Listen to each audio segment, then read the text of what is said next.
বিসমিল্লাহির রহমানির রহিম। আসসালামু আলাইকুম ওয়া রাহমাতুল্লাহ। সুপ্রিয় শিক্ষার্থীবৃন্দ, আশা করি তোমরা সবাই ভালো আছো এবং সুস্থ আছো। আজকের ক্লাসে তোমাদের সবাইকে স্বাগতম জানাচ্ছি।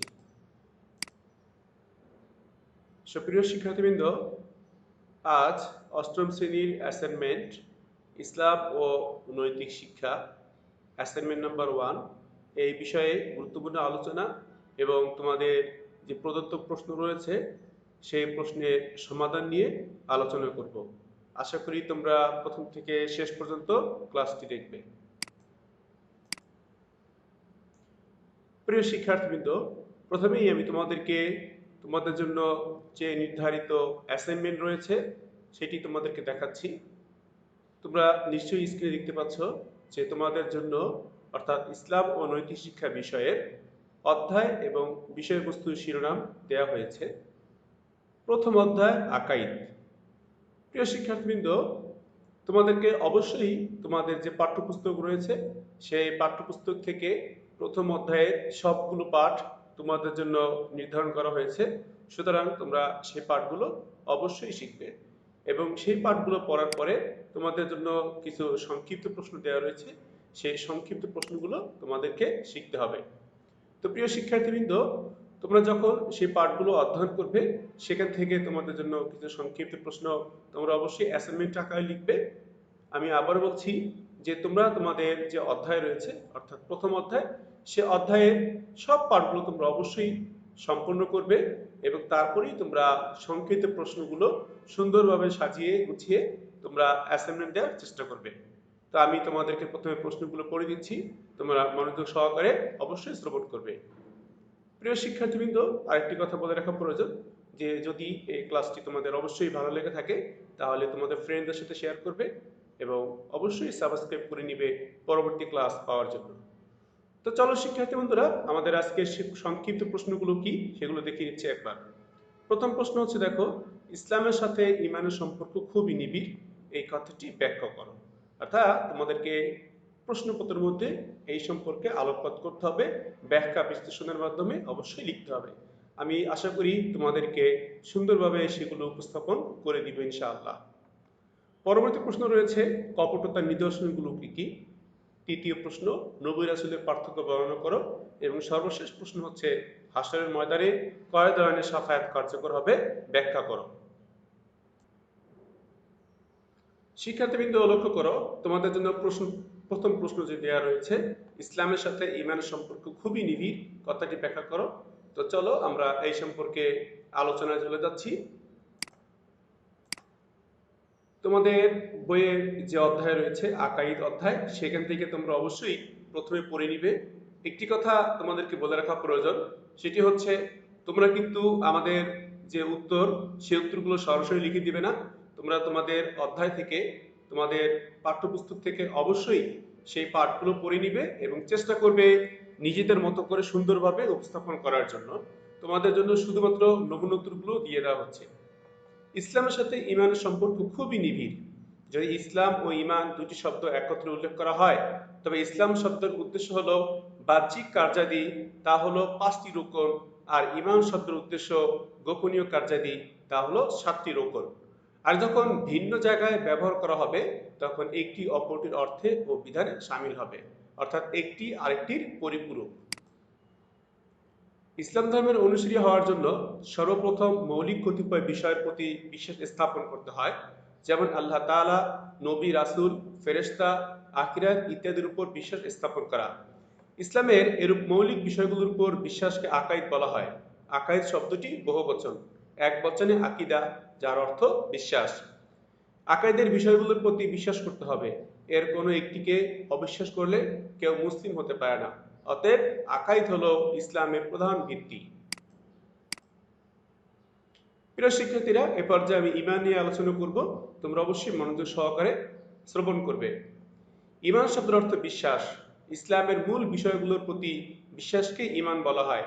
প্রকৃত অর্থে আল্লাহ তাআলা, নবী, রাসূল, ফেরেশতা, আখিরাত, তাকদীর ইত্যাদি বিষয় মনে প্রাণে বিশ্বাস করা ও মেনে নেয়াই হলো ঈমান। যে ব্যক্তি এসব বিষয়কে আন্তরিকভাবে বিশ্বাস করেন তিনি হলেন মুমিন। ইমানের তিনটি দিক রয়েছে।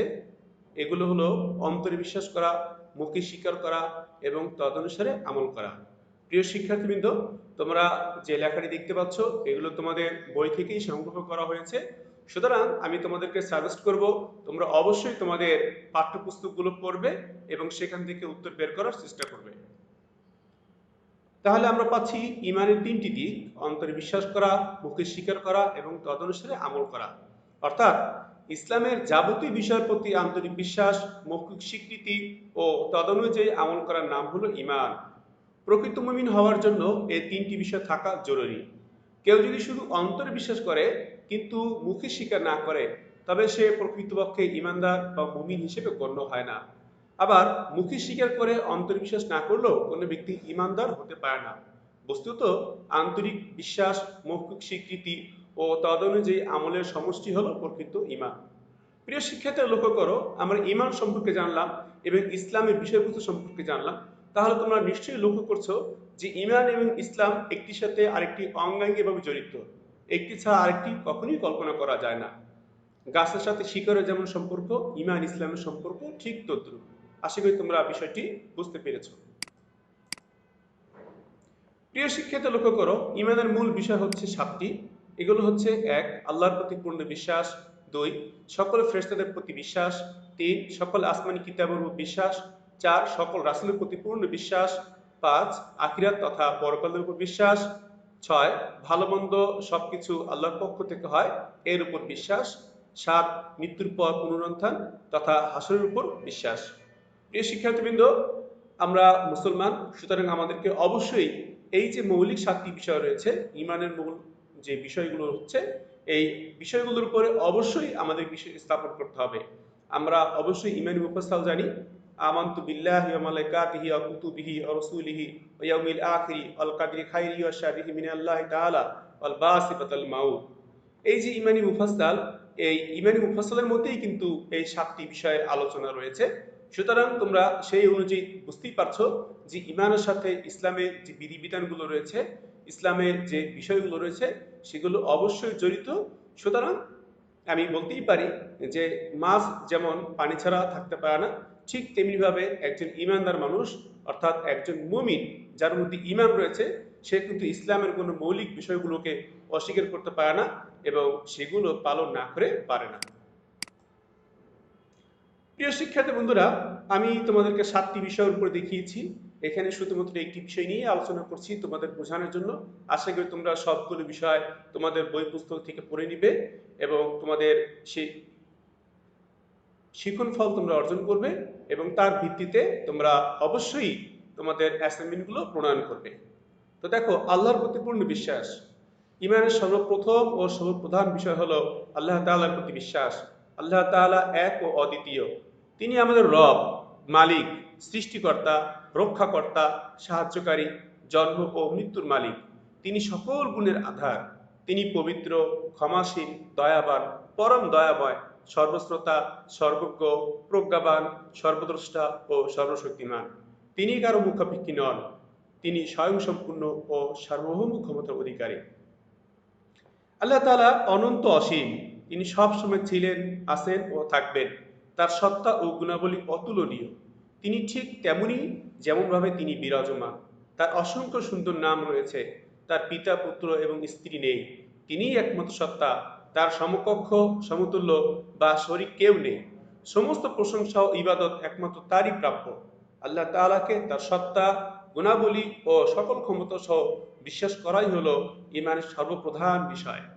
প্রিয় শিক্ষার্থীবৃন্দ, যখন আমরা আল্লাহর প্রতি পূর্ণ বিশ্বাস এবং আস্থা রাখবো, তখন কিন্তু আমাদের বাকি যে বিশ্বাসগুলো রয়েছে, নবী, রাসূল, কিতাব, আখিরাত এবং পরবর্তী পর্যায়ে সমস্ত গুণগুলো আমাদের মধ্যে চলে আসবে। আল্লাহ তাআলা বলেন, তাখাল্লুকু বি আখলাকিল্লাহ, অর্থাৎ তোমরা আল্লাহর গুণে গুণান্বিত হও। তো তোমরা দেখতেই পাচ্ছ যে এখানে আল্লাহর গুণবাচক নামগুলো রয়েছে।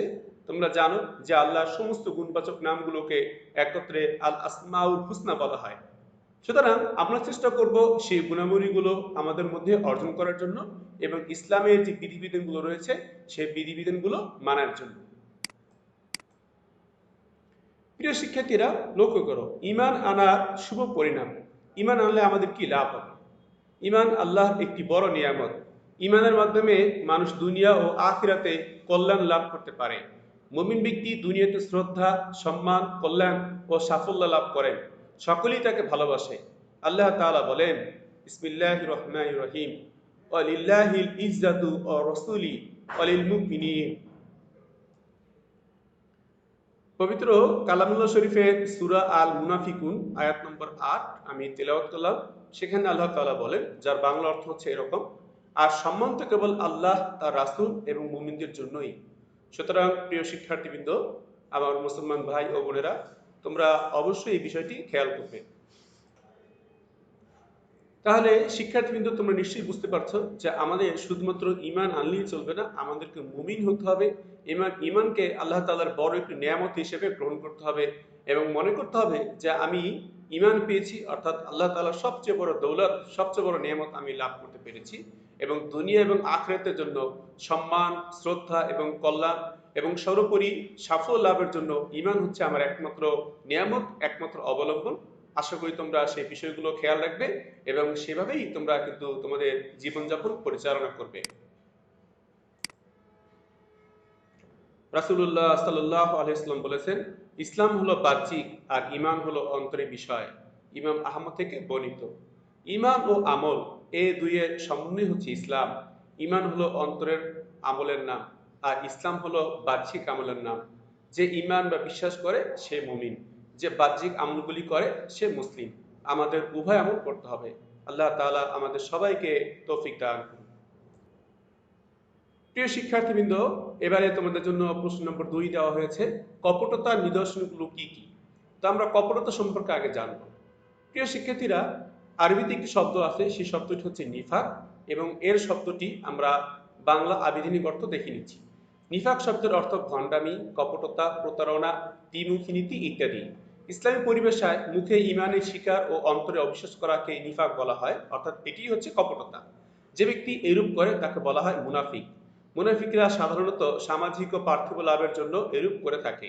তারা মুসলমান ও কাফির উভয় দলের সাথেই থাকে। প্রকাশ্যে তারা নিজেদের মুসলমান বলে দাবি করে, কিন্তু গোপনে তারা ইসলামকে অস্বীকার করে। তাদের অবস্থা সম্পর্কে আল্লাহ তাআলা বলেন, যার অর্থ আমি তোমাদেরকে বাংলাটা বলে দিচ্ছি এবং এই আয়াতটি সূরা আল বাকারা আয়াত নম্বর 14 থেকে নেওয়া হয়েছে। আমি অর্থ করছি, যখন তারা অর্থাৎ মুনাফিকরা ঈমানদারদের সাথে মিলিত হয় তখন বলে আমরা ঈমান এনেছি, আর যখন তারা গোপনে তাদের শয়তানদের সাথে মিলিত হয় তখন বলে আমরা তো তোমাদের সাথেই আছি। আমরা শুধু তাদের সাথে ঠাট্টা তামাশা করে থাকি। এক কথা, অন্তরে কুফর রেখে মুখোমুখি ইসলামের কথা প্রকাশকে নিফাক বলে, আর এরূপ প্রকাশকারী হলো মুনাফিক, অর্থাৎ কপট ব্যক্তি। তো প্রিয় শিক্ষার্থীরা, আমি তোমাদেরকে তোমাদের যে পাঠ্যপুস্তক, সেই পাঠ্যপুস্তক থেকে এই পাঠটি নিয়েছি এবং তোমাদেরকে পড়ে শোনালাম। আশা করি তোমরা এর যে ডিটেলস রয়েছে, বিস্তারিত যে পড়া রয়েছে, তোমরা অবশ্যই বই থেকে পড়ে নিবে। এবারে তোমাদের জন্য যে প্রশ্ন উত্তরগুলো রয়েছে, মাত্র নিদর্শনগুলো চাওয়া হয়েছে, সেগুলো তোমাদেরকে দিয়ে দিচ্ছি। লক্ষ্য করো প্রিয় শিক্ষার্থীরা, রাসূলুল্লাহ সাল্লাল্লাহু আলাইহি ওয়াসাল্লাম বহু হাদিসে মুনাফিকের চরিত্র বর্ণনা করেছেন। একটি হাদিসে তিনি বর্ণনা করেছেন মুনাফিকের চিহ্ন সম্পর্কে বা মুনাফিকের লক্ষণ সম্পর্কে, এবং এই হাদিসটি সহিহ বুখারী এবং সহিহ মুসলিম শরীফে রয়েছে। নবী করিম সাল্লাল্লাহু আলাইহি ওয়াসাল্লাম বলেন, আয়াতুল মুনাফিকি সালাসুন, ইজা হাদাসা কাযাবা ওয়া ইজা ওয়াদা খিলাফা ওয়া ইজা উতুমিনা খানা। আও কামা ক্বালা সাল্লাল্লাহু আলাইহি ওয়াসাল্লাম। অর্থ, মুনাফিকের নিদর্শন তিনটি। প্রিয় শিক্ষার্থীরা দেখো, মুনাফিকের নিদর্শন তিনটি মানেই হচ্ছে কপটতার নিদর্শন। তোমাদেরকে প্রশ্নে চাওয়া হয়েছে কপটতার নিদর্শন, তার মানেই হচ্ছে মুনাফিক ব্যক্তির নিদর্শন। এবং মুনাফিকের প্রধান তিনটি নিদর্শন হচ্ছে, ১ নাম্বার, যখন কথা বলে মিথ্যা বলে; ২ হচ্ছে ওয়াদা করলে তা ভঙ্গ করে; এবং ৩, যখন তার নিকট কোনো কিছু গচ্ছিত রাখা হয়, জমা করে রাখা হয়, তখন তার খেয়ানত করে। আমরা অবশ্যই এই বিষয়গুলো পরিহার করব এবং মুনাফিক থেকে বেঁচে থাকার জন্য অবশ্যই সচেষ্ট থাকব। প্রিয় শিক্ষার্থীবৃন্দ, তোমাদের জন্য প্রশ্ন নম্বর ৩, নবী রাসূলের পার্থক্য বর্ণনা করো। তো আগে আমাদের নবী রাসূল সম্পর্কে একটু সম্যক জ্ঞান থাকা প্রয়োজন, তারপর আমরা পার্থক্য দেখাবো। আকাইদের বিষয়সমূহের মধ্যে রিসালাত অত্যন্ত গুরুত্বপূর্ণ। তাওহীদের পরে আসে রিসালাত। রিসালাত অর্থ সংবাদ বহন, খবর বা চিঠি পৌঁছানো। ইসলামী পরিভাষায় আল্লাহ তাআলার বাণী, আদেশ, নিষেধ মানুষের নিকট পৌঁছানোকে রিসালাত বলে। যারা এর সংবাদ পৌঁছানোর কাজ করেন তারা হলেন নবী রাসূল। রিসালাত ও নবী রাসূলের উপর বিশ্বাস করা ফরজ বা আবশ্যক। আমি তোমাদেরকে ইমানি মুফাসসাল পড়ে শুনিয়েছি, সেখানে তোমরা নিশ্চয়ই জানো। এবং ইমানের যে মৌলিক 7টি বিষয় রয়েছে, যে বিষয়গুলোর উপর বিশ্বাস স্থাপন করতে হবে, তার মধ্যে নবী রাসূলের উপর বিশ্বাস আমাদেরকে অবশ্যই করতে হবে। তো প্রিয় শিক্ষার্থীরা, এ পর্যায়ে আমি তোমাদেরকে দেখাচ্ছি নবী রাসূলের যে পার্থক্য, সে পার্থক্যটি। নবী রাসূলের পার্থক্য অর্থগত দিক থেকে এই দুটি শব্দের মধ্যে কিছুটা পার্থক্য রয়েছে। আল্লাহ তাআলা যাদের প্রতি আসমানী কিতাব নাজিল করেছেন কিংবা নতুন শরীয়ত প্রদান করেছেন, তারা হলেন রাসূল। আর যার প্রতি কোনো কিতাব অবতীর্ণ হয়নি কিংবা যাকে কোনো নতুন শরীয়ত দেওয়া হয়নি, তিনি হলেন নবী। তিনি তার পূর্ববর্তী রাসূলের শরীয়ত প্রচার করতেন। এই হিসেবে সকল রাসূলই নবী ছিলেন, কিন্তু সকল নবী রাসূল ছিলেন না। কথাটা আমি আবার বলছি, সকল রাসূলই নবী ছিলেন, কিন্তু সকল নবী রাসূল ছিলেন না। এটি হচ্ছে মূলত পার্থক্য। অর্থাৎ যে সমস্ত নবীদের উপরে কিতাব নাজিল হয়েছেন তারা নবী এবং রাসূল, আর যে সমস্ত নবীদের উপরে কিতাব নাজিল হননি তারা হচ্ছেন শুধু নবী। তোমরা বিষয়টি অবশ্যই বুঝতে পেরেছো। দেখো, আমাদের নবী মহানবী সাল্লাল্লাহু আলাইহি সাল্লাম ছিলেন একাধারে নবী ও রাসূল। হযরত নূহ আলাইহিস সালাম এর উপর কোনো কিতাব নাজিল হয়নি, কিন্তু তার দ্বারা শরীয়তের বিধিবিধান প্রচার ও প্রবর্তন হয়েছে। তিনিও রাসূল ছিলেন। অপরদিকে হযরত হারুন আলাইহিস সালাম ছিলেন মাত্র নবী, তার প্রতি কোনো কিতাব নাজিল হয়নি। তিনি হযরত মূসা আলাইহিস সালামের শরীয়ত প্রচার করতেন। তো প্রিয় শিক্ষার্থীরা, মোট কথা হচ্ছে এই যে সকল নবী নবী, কিন্তু সকল রাসূল, সকল রাসূল নবী কিন্তু সকল নবী কিন্তু রাসূল নন। এই বিষয়টি তোমরা নিশ্চয়ই তোমাদের মতো করে সাজিয়ে লিখবে এবং তোমাদের যে পাঠ্যপুস্তক রয়েছে তোমরা ভালোভাবে অধ্যয়ন করবে এবং সেখান থেকে তোমাদের অ্যাসাইনমেন্ট প্রণয়ন করার জন্য অবশ্যই সহযোগিতা গ্রহণ করবে। প্রিয় শিক্ষার্থীবৃন্দ, তোমাদের সর্বশেষ প্রশ্ন, হাসরের ময়দানে কয় ধরনের শাফায়াত কার্যকর হবে ব্যাখ্যা করো। তো প্রথমে আমাদের জানা প্রয়োজন যে শাফায়াত কি। শাফায়াত শব্দের অর্থ সুপারিশ করা, অনুরোধ করা ইত্যাদি। ইসলামী পরিভাষায় কল্যাণ ও ক্ষমার জন্য আল্লাহ তাআলার নিকট নবী রাসূলগণের সুপারিশ করাকে শাফায়াত বলে। কিয়ামতের দিন শাফায়াত সাধারণত দুটি কারণে করা হবে। তোমরা নিশ্চয়ই এই বিষয়গুলো অবগত রয়েছো, না হলে তোমাদের পাঠ্যপুস্তক থেকে তোমরা অবশ্যই পড়ে নিবে। তো যেই দুটি বিষয়ে শাফাত করা হবে তার মধ্যে একটি হচ্ছে পাপীদের ক্ষমা ও পাপ মর্জনের জন্য, আরেকটি হচ্ছে পুণ্যবানদের মর্যাদা বৃদ্ধি ও কল্যাণ লাভের জন্য। এখন শাফাতের তাৎপর্য কি সেই বিষয়ে আমরা জানব। কিয়ামতের দিন আল্লাহ তাআলা মানুষের সব কাজকর্মের হিসাব নেবেন, তারপর আমল অনুযায়ী প্রত্যেকের জন্য জান্নাত বা জাহান্নাম নির্ধারণ করবেন। এ সময় পুণ্যবানগণ জান্নাত লাভ ও পাপীরা জাহান্নাম ভোগ করবে। নবী রাসূল ও পুণ্যবান বান্দাগণ এ সময় আল্লাহর দরবারে শাফাত করবেন, ফলে অনেক পাপীকে মাফ করা হবে।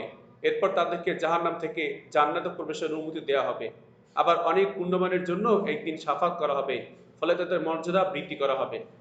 শাফাত সাধারণত দুই প্রকার, অর্থাৎ শাফাতে কুবরা বা বড় রকমের বা বড় ধরনের যে শাফাত তাকে বলা হয় শাফাতে কুবরা, এবং আরেকটি রয়েছে শাফাতে সুগরা বা ছোট ধরনের শাফায়াত। এবার আমরা শাফাতে কুবরা সম্পর্কে দেখে নিচ্ছি, তোমরা মনোযোগ সহকারে দেখো। কিয়ামতের দিন সকল মানুষকে এক বিশাল ময়দানে সমবেত করা হবে। সেদিন সূর্য খুব নিকটবর্তী হবে, মানুষ অসহনীয় দুঃখ কষ্ট নিপতিত থাকবে। এ সময় তারা হযরত আদম আলাইহিস সালাম, হযরত নূহ আলাইহিস সালাম, হযরত ইব্রাহিম আলাইহিস সালাম, হযরত মূসা আলাইহিস সালাম ও হযরত ঈসা আলাইহিস সালামের নিকট উপস্থিত হয়ে হিসাব নিকাশ শুরু করার জন্য আল্লাহর নিকট শাফাত করতে অনুরোধ করবে। তারা সকলেই অপারগতা প্রকাশ করবেন। এ সময় সকল মানুষ মহানবী সাল্লাল্লাহু আলাইহি ওয়াসাল্লামের নিকট উপস্থিত হবে। তখন মহানবী সাল্লাল্লাহু আলাইহি ওয়াসাল্লাম আল্লাহ তাআলার নিকট সুপারিশ করবেন। অতঃপর আল্লাহ তাআলা হিসাব নিকাশ শুরু করবেন। এই শাফাতকে বলা হয় শাফাতে কুবরা। একে শাফাতে উজমাও অর্থাৎ সর্বশ্রেষ্ঠ শাফাতও বলা হয়। এরূপ শাফাতের অধিকার একমাত্র মহানবী হযরত মুহাম্মদ সাল্লাল্লাহু আলাইহি ওয়াসাল্লামের থাকবে। এছাড়া নবী করিম সাল্লাল্লাহু আলাইহি ওয়াসাল্লাম জান্নাতীগণকে জান্নাতে প্রবেশের অনুমতি দেওয়ার জন্য আল্লাহ তাআলার নিকট সুপারিশ করবেন। এরপরই কেবল জান্নাতীগণ জান্নাতে প্রবেশ করতে পারবে। প্রিয় শিক্ষার্থীবৃন্দ, এটি হচ্ছে শাফাতে কুবরা। এবার আমরা শাফাতে সুগরা দেখে নিচ্ছি। শাফাতে সুগরা বা ছোট ধরনের যে শাফাত বা সুপারিশটি হচ্ছে কিয়ামতের দিন পাপীদের ক্ষমা ও পুণ্যবানদের মর্যাদা বৃদ্ধির জন্য শাফাত করা হবে। এটাই হলো শাফাতে সুগরা। নবী রাসূল, ফেরেশতা, শহীদ, আলিম, হাফিজ এই শাফাতের সুযোগ পাবেন। আল্লাহ কোরআন ও সিয়াম কিয়ামতের দিন শাফাত করবে বলেও হাদিসে উল্লেখ করা হয়েছে। প্রিয় শিক্ষার্থীরা, আমি সর্বশেষটি আবার পড়ছি। আল কোরআন ও সিয়াম অর্থাৎ রোজা কিয়ামতের দিন শাফাত করবে বলে হাদিসে উল্লেখ রয়েছে। তো প্রিয় শিক্ষার্থীরা, তোমার জন্য প্রশ্ন ছিল যে কোন ধরনের শাফাত গ্রহণ করা হবে। তো এখানে দুই ধরনের শাফাতের কথা উল্লেখ করা হয়েছে। কোন ব্যক্তি বা কারা এই শাফাত করতে পারবেন এবং কি রকম ভাবে এই শাফাতগুলো করবেন সেই বিষয়গুলো নিয়ে তোমাদের সাথে আলোচনা করেছি। আশা করি তোমরা বুঝতে পেরেছো। শিক্ষার্থীবৃন্দ, আমরা ক্লাসের একেবারে শেষ পর্যায়ে রয়েছি। আমি তোমাদেরকে দুটি কথা বলি। সেটি হচ্ছে, ইসলাম একটি পরিপূর্ণ জীবন ব্যবস্থা। আল্লাহ তাআলা পবিত্র কালামুল শরীফে বলে দিয়েছেন যে তোমাদের জন্য একমাত্র পরিপূর্ণ এবং একমাত্র মনের ধর্ম হচ্ছে ইসলাম। সুতরাং তোমরা ইসলামের যে বিধিবিধানগুলো রয়েছে সেই বিধিবিধানগুলো অবশ্যই মনে রাখার চেষ্টা করবে এবং তোমাদের পার্থিব জীবনে সেগুলো প্রতিটি ক্ষেত্রে মেনে চলার জন্য চেষ্টা করবে। প্রিয় শিক্ষার্থীবৃন্দ, আশা করি তোমরা আমার এই সাজেশনটি অবশ্যই মনে রাখবে। শিক্ষার্থীবৃন্দ, তোমরা এতক্ষণ পর্যন্ত ধৈর্য সহকারে এই ক্লাসটি দেখেছো, সেই জন্য তোমাদের সবাইকে অসংখ্য ধন্যবাদ জানাচ্ছি। আল্লাহ তাআলা তোমাদের সবাইকে সুস্থ দান করুক এবং ঈমানের বদৌলতে তোমাদেরকে মাগফিরাত দান করুক এবং তোমাদের ইহকালীন এবং পরকালীন দুই ধরনের সাফল্য প্রার্থনা করে আজকের মতো ক্লাসটি থেকে এখানেই বিদায় নিচ্ছি। সবাই ভালো থেকো, সুস্থ থেকো। আল্লাহ হাফেজ।